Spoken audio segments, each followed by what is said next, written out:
Hello guys, तो Gunjan talks पे आपका स्वागत है। मैं आज लेके आई हूँ मेरे चैनल की फर्स्ट वीडियो जिसमें हम पढ़ेंगे biology. So let's start.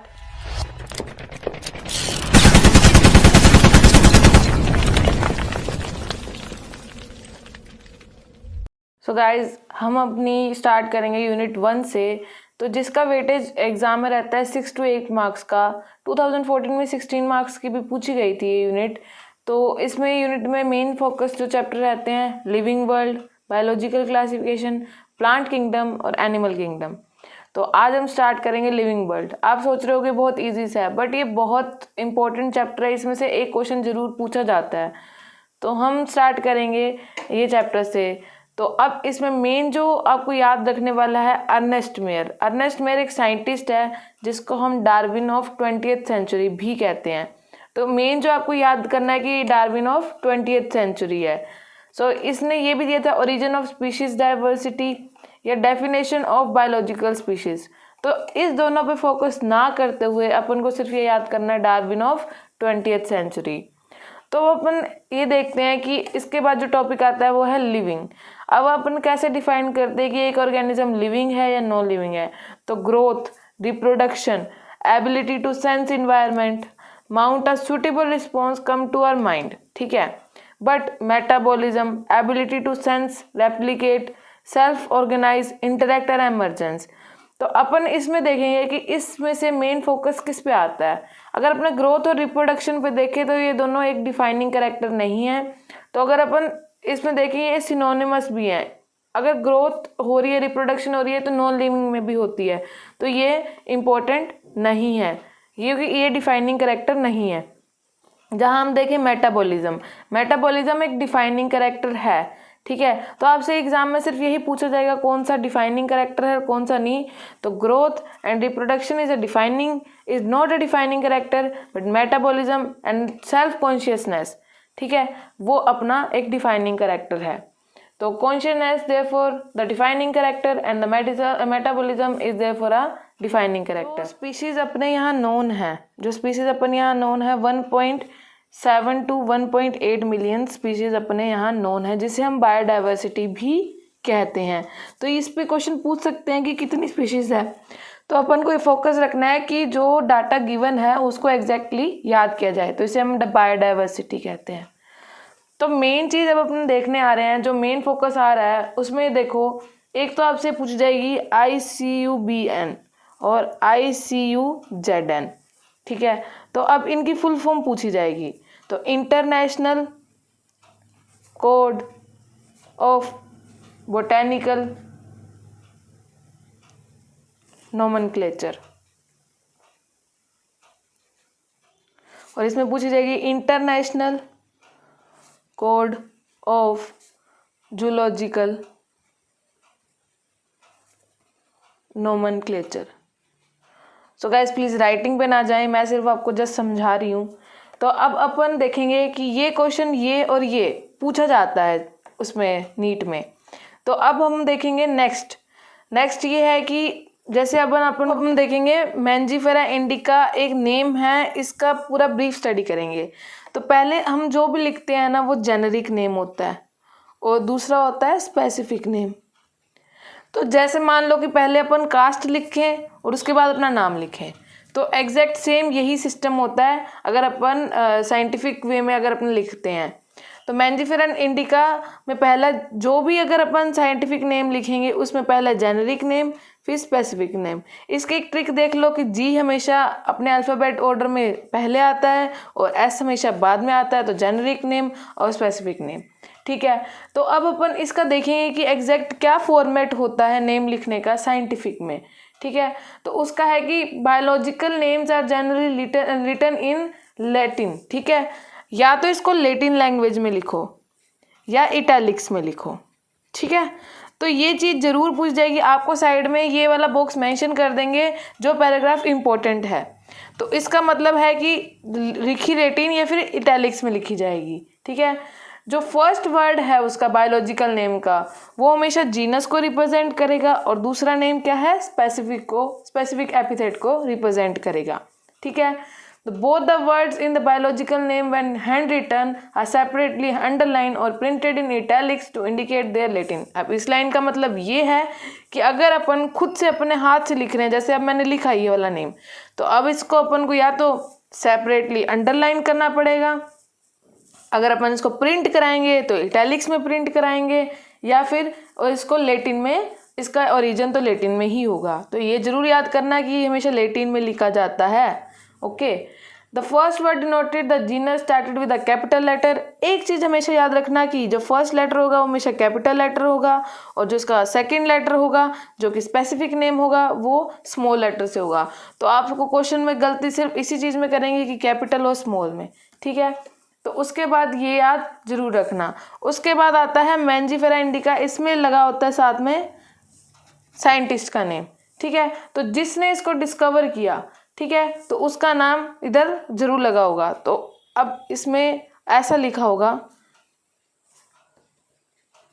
Indica लिन। तो इसका क्या मतलब है कि पहले जेनेरिक नेम, फिर स्पेसिफिक नेम, और साथ में जिसको इसने डिस्क्राइब किया, मतलब जो फर्स्ट नेम किसने दिया, लीनियस ने दिया था। तो ये चीज़ याद रखना, ऐसे नाम लिखना है और इसमें गलती मत करना, पहला कैपिटल फिर स्मॉल फिर ये साइंटिस्ट। अगर इसमें दिया हुआ हो तो ऐसे दिया होगा साइंटिस्ट का नेम जिसने ये डिस्कवर किया है।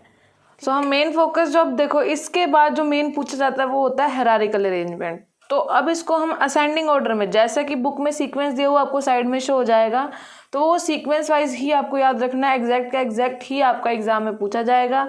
तो उसमें उसको मैं ट्रिक वाइज याद करा रही हूँ।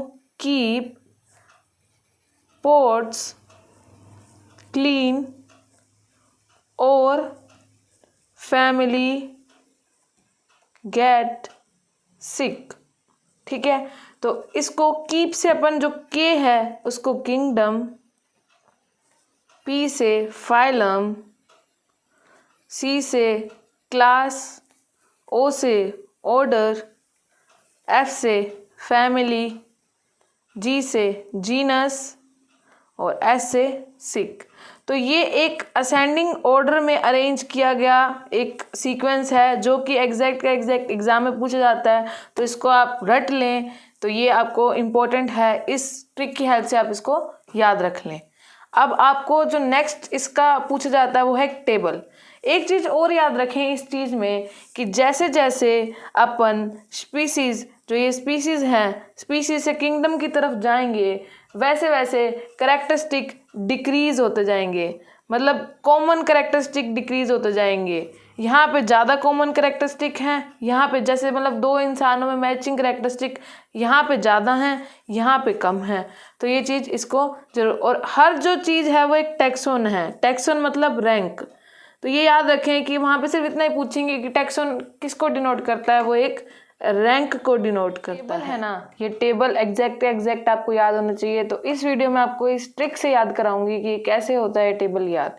तो अब ये है कि अब अपनी ये जो बायोलॉजिकल क्लासिफिकेशन मतलब टैक्सोनॉमी कैटेगरी का जो भी ये टेबल है ना, तो अब आपको देखते हैं man, house fly, mango and wheat. तो अब अपन स्टार्ट करते हैं ये वाला। तो पहले अपन जो भी लिखते हैं बायोलॉजिकल नेम, ठीक है, genus, family, order, class and phylum. तो होमोसेपियंस, मैन में होमोसेपियंस, होमो, होमेडियाई, प्राइमेट, मैमल, अनकोडेड। अब आपको सोच रहे हो कि ये तो इसने सिर्फ बता दिया, याद कैसे करें। तो अब इसमें ट्रिक है कि जैसे होमो, मैन को क्या बोलते हैं, होमो, होमोसेपियन, तो इसमें अपन याद करेंगे हमारे, अब होमो है तो जीनस, पहला नेम जीनस होता है तो सेम यही नेम इधर आएगा, और फैमिली में होमेडियाई आएगा। तो ये आपको याद रखने में दिक्कत नहीं होगी। उसके बाद लिखना PM, मोदी, चोर नहीं है, ठीक है। तो हमारे मतलब होमो सेपियंस आपको याद रह ही जाएगा, होमो, होमो, प्राइमेट से PM, M से मैमेलिया, चोर मतलब कोडेट, बाकी नहीं है आगे थोड़ा याद रख लेना, ठीक है। हाउस फ्लाई, अब हाउस फ्लाई की एक पिक्चर इमेजिन करो जिससे आपको मक्खी, जिससे आपको उसकी आवाज़ करके आवाज़ सुनाई देती है, तो वो म्यूज़िक देती है अपन को, ठीक है। तो अब म्यूसा डोमेस्टिका, जिससे म्यूसा तो आपको याद ही रहेगा, आगे म्यूसेडियाई। अब याद रखने के लिए म्यूज़िक, दे दिया। ठीक है, तो डी से डिप्थीरिया, आई से इंसेक्टा, ए से आर्थ्रोपोडा। तो याद रहेगा ना गाइज। अब नेक्स्ट देखिए मैंगो। मैंगो को इमेजिन करें तो मैंगो का तो ऑलरेडी नेम आ ही रहा है मैंजी। तो मैंगो और मैंजी आपको याद रखेगा मैंजीफेरा इंडिका। और ये मैंजीफेरा क्योंकि बायोलॉजिकल जो पहला नेम होता है वो जीनस का नेम होता है, तो यह आ ही गया। ठीक है, अब ये याद करें अनार, सपना, देखिए एनजीओ का। ठीक है, ये याद रख लेना कि एनाकार्डियेसी को अनार, सस्पेंडियल्स को सपना, डाइकोटिलेडन को देखे और एंजियोस्पर्म को एनजीओ का। ठीक है, तो ये याद रख लेना गाइज। आपको ऊपर टेबल अच्छे से शो हो जाएगी, यहाँ पे बस मैं थोड़ा सा आपको इस ट्रिक की याद से समझा रही हूँ। तो आपने एक वो सुनी होगी पहले डोकोमो डोकोमो डोकोमो वाली, तो उसमें से सिर्फ डोकोमो को हटा के पोमो लगा दें, तो पोएसी, पोएल्स एंड मोनोकोट में मोनोकोट का मो, तो पोपोमो याद रहेगा ना। तो ये वीट की स्ट्रक्चर आएगी तो आपको ट्रिटिकम एस्टिवम ये थोड़ा सा याद रख लेना गाइज, बाकी तो पोपोमो से आपको याद हो ही जाएगा। टॉपिक है टैक्सोनॉमिकल एड्स, ये सबसे इंपॉर्टेंट टॉपिक, इससे पहले वाला और ये इंपॉर्टेंट टॉपिक हैं इस नीट के लिए। तो अब इसमें सिर्फ एग्जैक्ट डेफिनेशंस पूछी जाती हैं जो अपन को याद होनी चाहिए, जो कि टैक्सोनॉमिकल एड्स में हर्बेरियम हो गया। उसमें आपको जो याद रखना है वो ये याद रखना है कि उसमें एक स्टोर हाउस होता है ये, जो कि ड्राई प्रेस्ड एंड प्रिजर्व्ड करके शीट्स को रखा जाता है। ठीक है, तो ये याद होना चाहिए। ये किसके बेस पे होता है, क्लासिफिकेशन के बेस पे होता है। तो अपन को एक चीज़ और याद रखनी है जो मेन में लाइन जो पूछ जाती है, the herbarium sheet also carry a label providing information, जो इंफॉर्मेशन देती है सिर्फ data, place of collection, English, local, botanical name, family, collector name. ये ही सिर्फ याद रखना है कि सिर्फ यही इंफॉर्मेशन देती है, इसके अलावा कुछ भी लिखा हो क्वेश्चन में तो आप उसको राइट नहीं करेंगे। सेकंड है बोटेनिकल गार्डन। बोटेनिकल गार्डन क्या होता है, वो एक गार्डन होता है जिसमें कलेक्शन ऑफ लिविंग प्लांट्स होते हैं। ठीक है, लिविंग होते हैं, इसमें प्रिजर्व्ड नहीं होते, लिविंग प्लांट्स होते हैं। ये किसके बेस पे होते हैं, आइडेंटिफिकेशन। पहले वाला क्लासिफिकेशन के बेस पे था, ये वाला आइडेंटिफिकेशन के बेस पे है। तो इसमें अपन को जो याद रखना है मेन वो है कि अगर ये इसमें जो गार्डन कहाँ कहाँ प्रेजेंट है, वो जैसे की है जो इंग्लैंड में प्रेजेंट है, इंडियन बोटेनिकल गार्डन हावड़ा जो कि इंडिया में है, नेशनल बोटेनिकल रिसर्च इंस्टीट्यूट जो कि लखनऊ में है। तो ये तीन आपको याद रखने ही रखने हैं कि इंडियन बोटेनिकल गार्डन और नेशनल बोटेनिकल रिसर्च इंस्टीट्यूट, तो ये पूछा जाएगा। म्यूजियम में तो आपको याद ही है, जैसे अगर अपन जाते हैं तो म्यूजियम में आपको देखा होगा प्रिजर्व्ड करके रखा जाता है, कलेक्शन होता है उसमें एनिमल और प्लांट स्पीशीज़ का, तो ये तो आपको याद रह ही जाएगा। ठीक है, वो ड्राई स्पीशीज़ होते हैं। जूलॉजिकल पार्क्स में इसमें अलग अलग टाइप के एनिमल्स जो आपको रखे जाते हैं, लिविंग एनिमल्स होते हैं, तो ये आपको याद रह जाएगा। उसके बाद आती है हमने की। इसमें जो सिर्फ अपन को इतना नहीं याद रखना कि बहुत सारी चीज़ याद है, की में सिर्फ इतना याद करना है कि ये आइडेंटिफिकेशन के बेस पे लगाई जाती है, ये सिमिलैरिटी और डिसिमिलैरिटी पे। इसमें जो डेफिनेशन, दो डेफिनेशन पूछी जाती है, the key are based on contrasting character generally known has couplet. ठीक है, तो ये याद रखना कि कपलेट की डेफिनेशन और लेड की डेफिनेशन जरूर पूछी जाएगी। ई स्टेटमेंट जो की में हर एक स्टेटमेंट दी जाती है ना अपन को, उसे हम अपने लेड कहते हैं। ठीक है, तो ये भी आइडेंटिफिकेशन के पर्पज से ही लगाई जाती है। तो आगे जो आपको डेफिनेशन बता रही हूँ ये तो एग्जैक्ट की एग्जैक्ट आपको पूछी ही जाएगी। जैसे मोनोग्राम हो गया, मोनो मतलब सिंगल, तो mono contain information of only one taxon. Single है तो वन टैक्सोन के बारे में, मोनो का मतलब ही वन होता है, तो सिंगल। ठीक है, उसके बाद आपको पूछा जाएगा manuals. Manuals are useful in providing information of identification of name of species that found in. Manuals का वो है, मैनुअल्स मतलब होता है कि वो अपन को इंफॉर्मेशन देगा, वो देगा इंफॉर्मेशन जो कि स्पीशीज अपने, जैसे अपन एरिया में प्रेजेंट है जो स्पीशीज, उसी के बारे में इंफॉर्मेशन देगा, मतलब जो खुद के एरिया में प्रेजेंट है। तो याद रखना मोनोग्राम तो सिंगल, ठीक है, मैनुअल्स जो देगा वो अपन जो एरिया में, जो अपने एरिया में स्पीशीज प्रेजेंट है उसकी बारे में अपन को इंफॉर्मेशन देगा। जो फ्लोरा, मैनुअल्स, मोनोग्राम और कैटलॉग्स, ये एक रिकॉर्डिंग डिस्क्रिप्शंस होते हैं। याद रखना, रिकॉर्डिंग क्या होते हैं? फ्लोरा, मैनुअल्स, मोनोग्राम और कैटलॉग अपनी रिकॉर्डिंग डिस्क्रिप्शंस होते हैं, ठीक है। ये अपनी आइडेंटिफिकेशंस को करेक्ट करते हैं। तो फ्लोरा क्या होता है? फ्लोरा का वैसे अगर आपने जनरली आपको पता हो तो फ्लोरा मीन्स फ्लावर होते हैं। तो फ्लोरा का अगर आपने देखा जाए तो actual account of habitat and description of plant in a given area, वो अपन को एक्चुअल जो मतलब एकदम पॉइंट पे बताती है कि कौन सा हैबिटेट और उसका कौन सा प्लांट अपने एरिया में प्रेजेंट है। तो ये थोड़ा मैनुअल से डिस्क्राइब्ड है। तो अगर अपने देखें, These provide the index of the plant species found in a particular area। तो अब फ्लोरा, मैनुअल्स और मोनोग्राम्स में कंफ्यूज मत होना। फ्लोरा तो एक जो ब्रीफ डिस्क्रिप्शन देगा अपना हैबिटेट और डिस्ट्रीब्यूशन ऑफ प्लांट कहाँ कहाँ कैसे कैसे प्रेजेंट है एरिया में।